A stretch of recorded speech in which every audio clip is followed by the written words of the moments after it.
بسم اللہ الرحمن الرحیم۔ نبی پاک صلی اللہ علیہ وآلہ وسلم نے فرمایا، دین دیکھو، اخلاق دیکھو، رشتہ کر دو۔ اگر بچہ اپنی پسند کا اظہار کر دے تو اسے نافرمانی نہ سمجھو، اور اگر بچی اپنی پسند کا اظہار کر دے کہ میری یہاں شادی کر دو تو اسے بے قدر اور بے حیا نہ سمجھو۔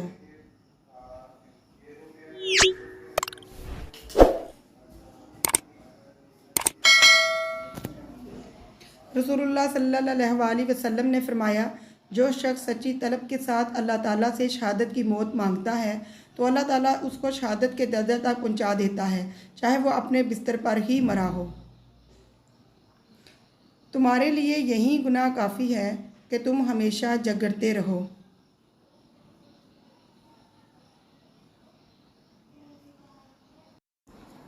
جب تمہاری زندگی میں دو ایسے راستے آ جائیں کہ ظالم تمہیں گردن اٹھانے نہ دے اور دین تمہیں گردن جھکانے نہ دے تو تیسرا راستہ گردن کٹانے کا راستہ ہے۔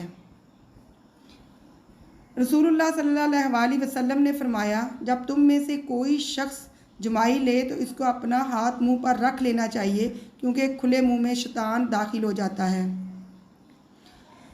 قیامت کے دن اللہ تعالیٰ کے ہاں سب سے بدتر وہ شخص ہوگا جو دو چہروں والا ہے۔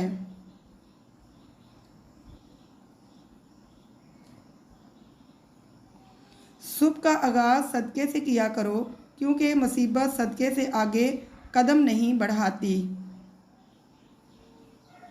دنیا کا سب سے خوبصورت پودا محبت کا ہوتا ہے، جو زمین میں نہیں بلکہ دلوں میں اگتا ہے۔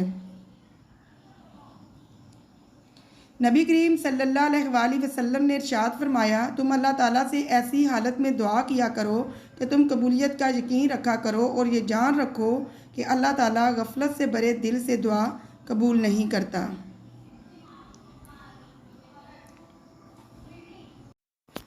حضرت ابو ہریرہ رضی اللہ تعالیٰ عنہ سے روایت ہے کہ نبی صلی اللہ علیہ وآلہ وسلم نے فرمایا، جب اللہ نے مخلوق کو پیدا کیا تو اپنے پاس موجود کتاب میں لکھ دیا، میری رحمت میرے غصے پر غالب ہوگی۔